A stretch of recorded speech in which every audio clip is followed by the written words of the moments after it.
One of the questions during the race for mayor that was not clearly answered by Zohran Mamdani was whether he wanted to retain sole control of the city's school system. The good news for my next guest is that Mayor Mamdani finally tackled the question, saying that he wants to have sole power to appoint the chancellor. Joining me now to talk more about that is one of the most high-profile cabinet members that Mamdani has hired, the school's chancellor, Kamar Samuels. Welcome to the program. Good to see you. No, thank you so much for having me. Tell my viewers a little bit about your background. You originally came from Kingston, Jamaica. You came here as a teenager. What led you into education? Yeah, so several things, but the main inflection points were I was in school and tutored some students with disabilities and just really enjoyed those aha moments that they had. And then I did accounting, didn't like it. And then I was on the train one day going home, and there was an ad that said, "You remember your first grade teacher's name. Who will remember yours?" And I remember those ads. Yes. Yes. And I went home and signed up for the New York Teaching Fellows program right away. And 4 months later, I was in the classroom. Wow.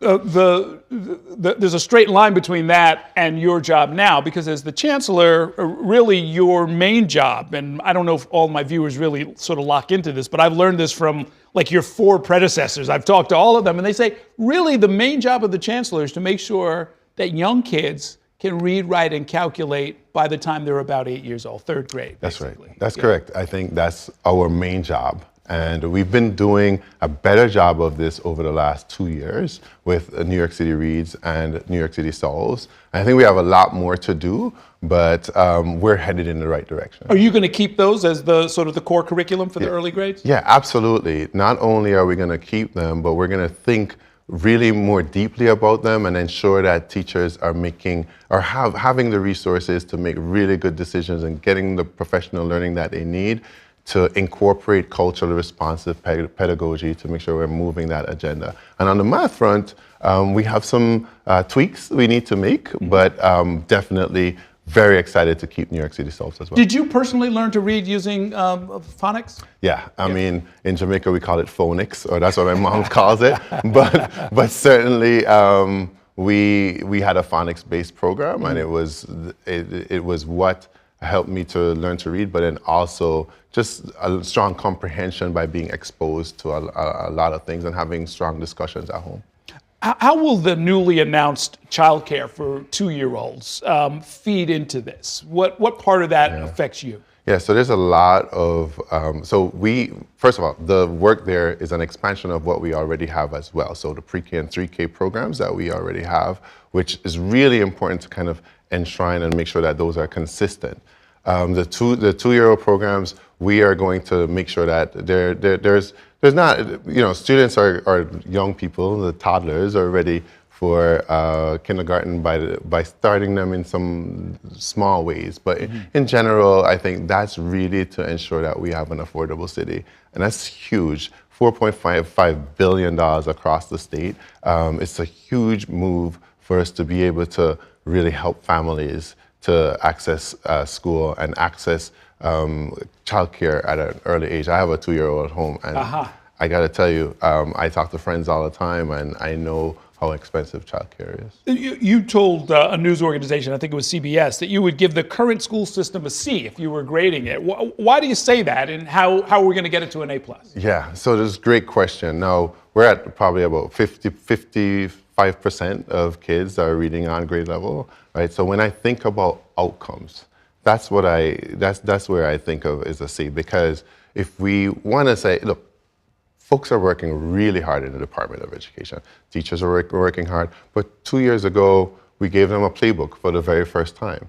And I think we're accountable to making sure that some of the progress that we've seen not only takes hold, but we're accelerating that progress. And that's what it would look like to be an A school, when we're definitely making sure that the grades, the gains are consistent, consistent gains over time. Right now, I think we've made some strong progress, but I cannot say if the school system were an A, I wouldn't be here. I think that would mean that the job wouldn't be as challenging as I want. Okay, fair enough. On the campaign trail, the mayor said he wanted to move away from mayoral control. I was really alluding to that in the introduction. He has since updated it. What level of control or influence do you want to have at the level of the community education councils? Yeah, so across all the jobs that I've had in both superintendency, the first thing I did was listen to parents. And what we did, it wasn't just about whether someone likes you or not. It was listening to parents to make sure that you understood the problems. You came up with some solutions or ideas that parents could then have a part of the process, be a part of the process. I think parents want to be a part of this decision-making process. The mayor is committed to that. We have some ideas around that folks are going to hear more about in future months. And I think really what we have to do is listen to parents and make sure, and families, and make sure that they feel a part of the process. And we're excited to do that. Okay.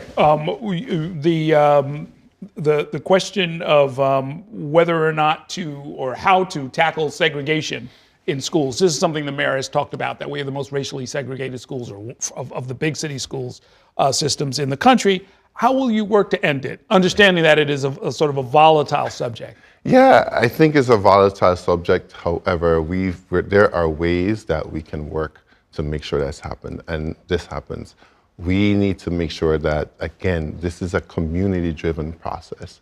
You know, kids don't get segregated by themselves. We have highly concentrated schools where students are in poverty, and you know, it's how do we ensure that the most vulnerable students don't end up in the same schools, don't end up in the same under-enrolled schools. And there has to be a community-driven solution to do that. I did work around this in District 13 with Arts and Letters 305 United. I did that also in District 3 with the merger of West Side Collaborative and Lafayette. So I've done it several times. This also requires really strong community listening and engagement. And that's what we're gonna have to do to make sure that we tackle this problem. But the idea of high concentrations of poverty in the same schools, or high concentrations of students with special needs in the same schools, and again, this is not about racial quotas or anything like that. This is about making sure that schools are well-funded, more robust, so that everyone can learn. How can we encourage more teachers to apply? I keep hearing that we're either losing them to the suburbs or they're just dropping out of the profession. Yeah. So number one, and I remember I think you had Shale Saransky on. He talked about residency programs. Number one, we have to look at a broad recruitment strategy. The same strategy that got me to come to teaching to begin with, where I know you have several people in jobs not necessarily liking it. They want to do something else, and we need to go find those people, right? There's so much, there's social media platforms, there's so many recruiting strategies, and then when they decide to come, we need to give them several different paths, right? Some people need to, I have a job and I need to continue to get paid, and so I need to be in the classroom right away, and that's okay. And get them in the classroom and then give them the support in the same way that I had. And then this idea of residencies in the same way that other professions do it.